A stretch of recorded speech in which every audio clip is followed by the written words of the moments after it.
अस्सलाम वालेकुम दोस्तों, वीडियो में आगे बढ़ने से पहले चैनल को सब्सक्राइब कर लीजिए और साथ मौजूद बेल आइकन को भी दबा लीजिए ताकि आने वाली तमाम वीडियोस बर वक्त आप तक पहुंचती रहें। अगर तू उसके बगैर मर गया ना तो मरने के बाद तेरी रूह भी उसके लिए तड़पती रहेगी। इससे पहले कि मैं उठकर कमरे से निकल जाता, एक आवाज़ ने मुझे चौंकाया। यह गाड़ी के इंजन की आवाज़ थी और कब्रिस्तान के बिल्कुल पास से आ रही थी। ऐसी किसी आवाज़ को सुनते ही शाहनवाज़ और उसका इश्तिहारी दोस्त ज़ेरे ज़मीन जाने को तैयार हो जाते थे। ताहम इस मर्तबा ऐसी कोई नौबत नहीं आई। मालूम हुआ कि आने वाला कोई गैर नहीं अपना है। ये शाहनवाज़ का चचाजाद अकरम ही था। अकरम के साथ एक और नहायत अहम शख्स भी यहाँ पहुँचा था। ये चौधरी अज़ीज़ था।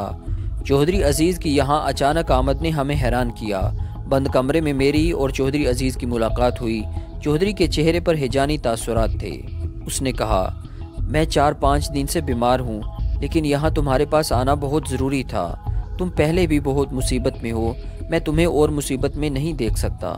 क्या कहना चाहते हो चौधरी अज़ीज़?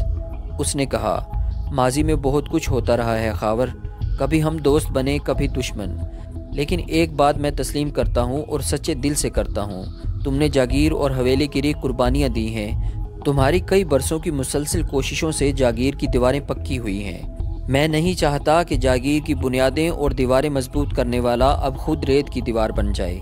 तुम्हारे इर्द गिर्द हालात बहुत ख़राब हो चुके हैं खावर, घेरा तंग होता जा रहा है। पुलिस, मोखल और लंबड़ ये तीनों हाथ धोकर तुम्हारे पीछे पड़ गए हैं। मुझे नहीं लगता कि ये तुम्हें 3-4 दिन से ज़्यादा देंगे, और ऐसा भी सिर्फ इसलिए कि हमने तुम्हारी वालदा और बहन को महफूज ठिकाने पर पहुंचा दिया है, वरना उन लोगों ने तुम्हें मजबूर कर देना था कि तुम उनके सामने पेश हो जाओ।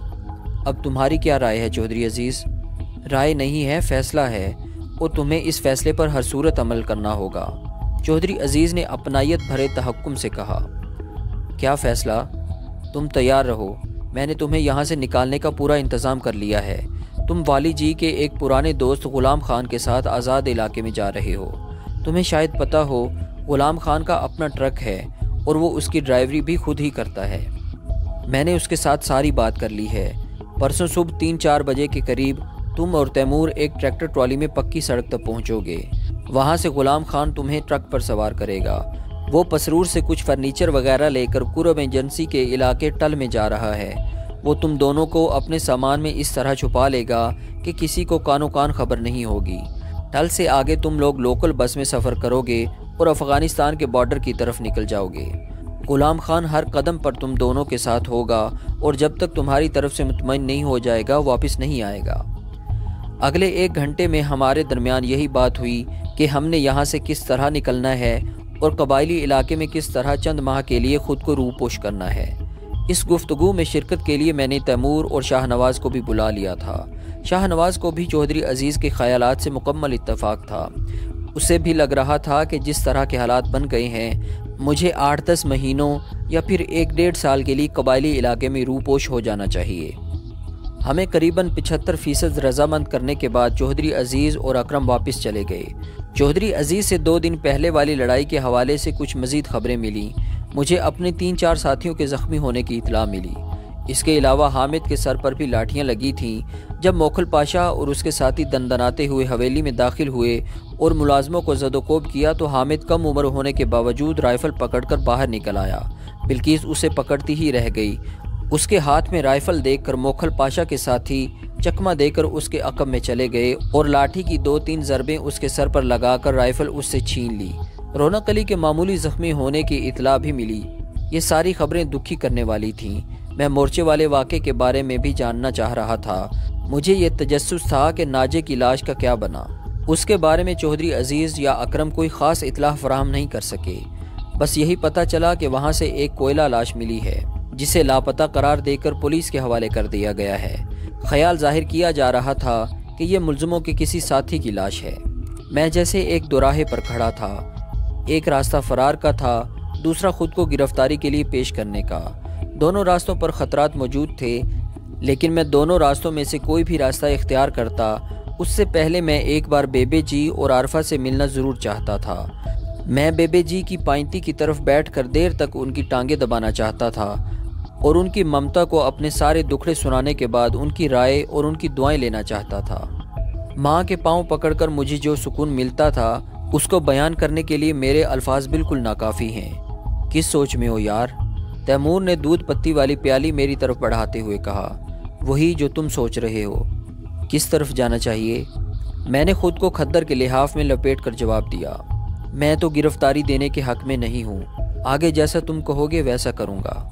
यार, मैं कुछ भी करने से पहले एक और काम करना चाहता हूँ। बस एक बार माँ से मिलना चाहता हूँ। दिल तो मेरा भी चाहता है, पर मेरी माँ तो अब कब्र में है, तैमूर ने अजीब से लहजे में कहा। फिर लंबी सांस लेकर बोला, यार ये क्या बात है? बंदा जब किसी सख्त मुसीबत में फंसता है तो चाहे वो कितना भी बुरा हो, उसे माँ की गोद एक बार ज़रूर याद आती है। मेरा दिल भी चाहता है कि माँ मेरे सामने हो और मैं एक बार उसकी गोद में सर रखकर अच्छी तरह रो लूँ। तो फिर हम दोनों चलेंगे यार। माँ तो हमारे पास है ना, समझो कि वो हम दोनों की माँ है। इसी दौरान में शाहनवाज एक मैली सी लालटेन लिए अंदर दाखिल हुआ। गालिबन उसने हमारे आखिरी फिक्रे सुने थे। वो परेशान लहजे में बोला, मैं एक बार फिर कहता हूँ, जो कदम उठाना बहुत सोच समझ कर उठाना। समझो हर जगह शिकारियों ने जाल बिछाए हुए हैं तुम्हारे लिए। मैं तो यही मशवरा दूंगा कि अभी मिलने मिलाने वाले ख्याल जहन में ना लाओ। जिंदगी रही तो ये सब कुछ बाद में भी हो जाएगा। शाहनवाज की हमदर्दी और उसका खुलूस अपनी जगह थे, मगर मेरे अंदर की तड़प अपनी जगह थी। ना जाने क्यों हर घड़ी मुझे लग रहा था कि एक नादीदा डोर मुझे खींच रही है। उस डोर का ताल्लुक मेरी माँ और उसकी ममता से था। सर्दियों की उस तवील यखबस्ता रात में मैंने अपने सारे अंदेशों को एक तरफ रख दिया और कच्चे रास्तों पर एक तवील सफ़र तय करके अपनी माँ से मिलने डेक नाले के किनारे वाक़े उस कीकरा माली गाँव में पहुँच गया। मैं और तैमूर 2 घोड़ों पर यहाँ पहुँचे थे। वैसे तो शाहनवाज ट्रैक्टर का इंतज़ाम करके भी दे रहा था, मगर मेरी समझ के मुताबिक घोड़ों का सफ़र ज़्यादा महफूज था। मैंने खेतों और दरख्तों के दरमियान से गुजरने वाले बिल्कुल अंदरूनी रास्ते इस्तेमाल किए थे और हम खैर खैरियत से कीकरा माली पहुँच गए थे। सिर्फ एक जगह रास्ते में हमें चंद पहरेदारों ने ललकारा और बाद अज़ां हवाई फायर भी किया, ताहम हम घनी झाड़ियों में घुसकर आगे निकलने में कामयाब रहे। उन लोगों ने सख्त सर्दी में पीछे आने की ज़रूरत नहीं समझी या फिर हिम्मत नहीं की। कीकरा माली काफ़ी बड़ा गांव था और शादाब था। दरख्त कसरत से थे, शायद इसी वजह से नाम कीकरा वाली पड़ गया था। मैंने चौधरी अजीज़ से उस घर का अता पता पूछ लिया था जहां वालिदा और आरफा रिहाइश पजीर थीं। ये एक हवेली नुमा घर था। दस्तक देने पर एक उधेड़ उम्र मुलाजिम ने दरवाज़ा खोला। उसके कंधे पर देसी साख्त की राइफल थी और सर्दी के सबब मुंह से भाप खारिज हो रही थी। हमारे चेहरे मफलरों में छुपे हुए थे। मुलाजिम हमें देखकर कदरे परेशान हुआ। मैंने उसे बताया कि मैं अख्तर साहब से मिलना चाहता हूँ। शौकत अख्तर बिल्किस की खालाजाद खदीजा का शोहर था। कुछ ही देर बाद एक जमींदार टाइप गंजा शख्स दरवाजे पर नमूदार हुआ और हमसे बातचीत करने लगा। 10 मिनट बाद हम दोनों एक गर्म कमरे में दाखिल हो रहे थे। यहाँ बड़े साइज की लालटेन रोशन थी। मट्टी की साफ सुथरी दीवारों पर रंगदार फूल बूटे बने हुए थे। घर के सारे मकीन सोए पड़े थे। उन्हें जगाने में कुछ देर लगी। 5-10 मिनट बाद मैंने आरफा को देखा। वो लपकती हुई मेरी तरफ आ रही थी। वो मेरे गले से लगी और हिचकियों से रोने लगी। मेरी आंखें भी नम हो गई। वो सिसकते हुए बोली, भाभी जी चली गई भाईजान, जालिमों ने उसे हमसे छीन लिया। ये कोई उसके मरने की उम्र थी। मेरी आंखें भी नम हो गई। कुछ देर बाद आरफा का गुबार कुछ हल्का हुआ तो मैंने पूछा, बेबे जी कहाँ हैं? वो जाग गई हैं, लेकिन मैंने अभी उन्हें कुछ नहीं बताया। खुशी से उनके दिल को कुछ हो न जाए, आरफा ने कहा। वो मुझे लेकर एक दूसरे कमरे में आ गई। यहाँ बेबे जी बिस्तर पर हैरान परेशान सी बैठी थीं। मुझे देखकर उनके चेहरे पर जलजले की कैफियत नमूदार हुई। मैं बिस्तर पर बैठकर उससे लिपट गया। ये बड़ी जज्बाती मुलाकात थी। वो रोते हुए बार बार मेरा मुंह चूमने लगी। हाय मेरे पुत्र, क्या हाल हो गया है तेरा। अल्लाह करे दिन चढ़ने से पहले मर जाएं तेरे सारे वैरी दुश्मन, तुझ पर झूठे इल्ज़ाम लगाने वाले, तुझे दरबदर करने वाले। अल्लाह करे किसी की आई उनको आए। माँ ने मुझे अपनी बाहों में छुपा लिया, जैसे वो अपने इर्द गिर्द पुलिस को देख रही हो, आसिफ जा को देख रही हो और मोखलों को। वो मुझे उन सब की नज़रों से ओझल कर देना चाहती थी। माएँ ऐसी ही होती हैं। मेरे जैसी ना समझ औलाद कभी उन्हें अपने रवैये से दुखी भी करती है, मगर उनके दिलों से फिर भी दुआ ही निकलती है। शायद माँ का दूसरा नाम दुआ है। दुआ जो लरजते कामते सूखे होंठों से निकलती है اور فرش سے عرش تک اس کے راستے میں آنے کی جرت کوئی نہیں کر پاتا۔ وہ میرے لیے بڑی یادگار رات تھی۔ میں اور تیمور دیر تک ماں کے پاس بیٹھے باتیں کرتے رہے، پھر تیمور ساتھ والے کمرے میں سونے چلا گیا۔ میں ماں کے پاس بیٹھ گیا اور لحاف میں ہاتھ ڈال کر ان کے پاؤں دبانے لگا۔ وہ مجھ سے باتیں کرتی رہیں، اپنے سارے اندیشے اور دکھ انہوں نے مجھ سے بیان کر ڈالے۔ یہ اندیشے اور دکھ میرے حوالے سے ہی تھے۔ شہوار کے ساتھ ساتھ سمینہ کی موت کا بھی انہیں شدید دکھ تھا۔ میں نے انہیں اپنے جسمانی زخموں کے بارے میں کچھ نہیں بتایا تھا، مگر ماں تو بتائے بغیر بھی بہت کچھ جان جاتی ہے۔ تیری ٹانگ پر چوٹ لگی ہوئی ہے نا؟ انہوں نے کچھ دیر بعد اچانک پوچھا۔ میں گڑبڑا کر رہ گیا، بس گول مول جواب دے دیا۔ انہوں نے مجھے گلے سے لگا کر جذباتی انداز میں کہا، دیکھ خاورے، یہ میرا خون ہے، اس خون کو مجھ سے پوچھے بغیر گرائے گا نا تو میں تجھ سے ایک ایک قطرے کا حساب لوں گی۔ نہیں بیبے جی، بس چھوٹا سا زخم لگا ہے۔ چھوٹا سا زخم لگنے سے رنگ اس طرح پیلا پھٹک نہیں ہو جاتا۔ جا ذرا شیشے میں شکل دیکھ اپنی، انہوں نے ناراض ہو کر کہا۔ میں نے ہر کسی کو بتایا تھا کہ سچائی کیا ہے، اپنے ہر ہمدرد کو یقین دلایا تھا کہ شہوار اور سمینہ کی موت میں میرا کوئی ہاتھ نہیں، لیکن یہ صفائی ماں کے سامنے پیش کر کے جو سکون حاصل ہوا وہ اس سے پہلے نہیں ہوا تھا۔ میں خود کو بہت حد تک ہلکا پھلکا محسوس کرنے لگا۔ جب میں نے ماں کو بتایا کہ میں ابھی تھوڑی دیر میں واپس چلا جاؤں گا تو وہ جلدی سے اٹھ کر بیٹھ گئیں۔ بالکل نہیں، خبردار ایسی بات کی تو میں نے تجھے کہیں نہیں جانے دینا، زیادہ نہیں تو 5-6 دن تجھے اور تیرے دوست کو ضرور اپنے پاس رکھوں گی۔ پتہ نہیں کہاں کہاں خجل ہو رہے ہو، روکھی سوکھی کھا کر ہڈیاں نکل آئی ہیں۔ تم دونوں کو اپنے ہاتھوں سے پکا کر کھلاؤں گی، دیکھنا 2-4 دن میں ہی چہرے کی رونق واپس آ جائے گی۔ وہ ماں کی زبان بول رہی تھیں، مگر مجھے حالات کی زبان سمجھنی پڑ رہی تھی۔ میں نے انہیں اپنی مجبوریاں بتائیں اور انہیں سمجھانے کی کوشش کی۔ عارفہ بھی اپنے بچے سمیت آ گئی اور میرے بازو سے چمٹ کر بیٹھ گئی۔ آخر ہمارے درمیان طے ہوا کہ میں آج رات نہیں جاؤں گا، کل بھی سارا دن ان کے پاس رہوں گا اور رات کو 10-11 بجے یہاں سے نکلوں گا۔ رات کافی ہو چکی تھی، لیکن عارفہ اسی وقت ہمارے لیے گڑ والے چاول پکانے میں مصروف ہو گئی۔ میں بیبے جی کے پاس بیٹھا رہا اور ان سے باتیں کرتا رہا۔ ان کی ممتا کی گرمی لحاف کے راستے میرے جسم میں منتقل ہو رہی تھی اور عجیب سا سکون بخش رہی تھی۔ میں نے بڑے محتاط لفظوں میں اور بڑی نرمی کے ساتھ بیبے جی کے کانوں تک یہ بات پہنچا دی کہ مجھے کچھ عرصے کے لیے یہاں سے باہر جانا پڑے گا۔ کہاں؟ بیبے جی کے چہرے پر پھر اندیشوں کے سائے لہرا گئے۔ شاید کراچی یا پھر کوئٹہ وغیرہ کی طرف۔ میں نے جان بوجھ کر قبائلی علاقے کا نام نہیں لیا تھا۔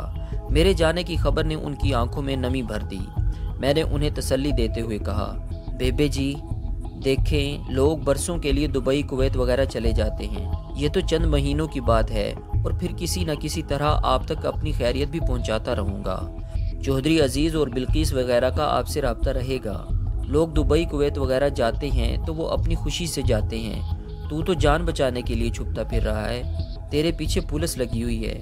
میں کس منہ سے تجھے کہوں کہ تو چلا جا؟ ان کی بوڑھی آنکھوں سے آنسو ٹپکنے لگے۔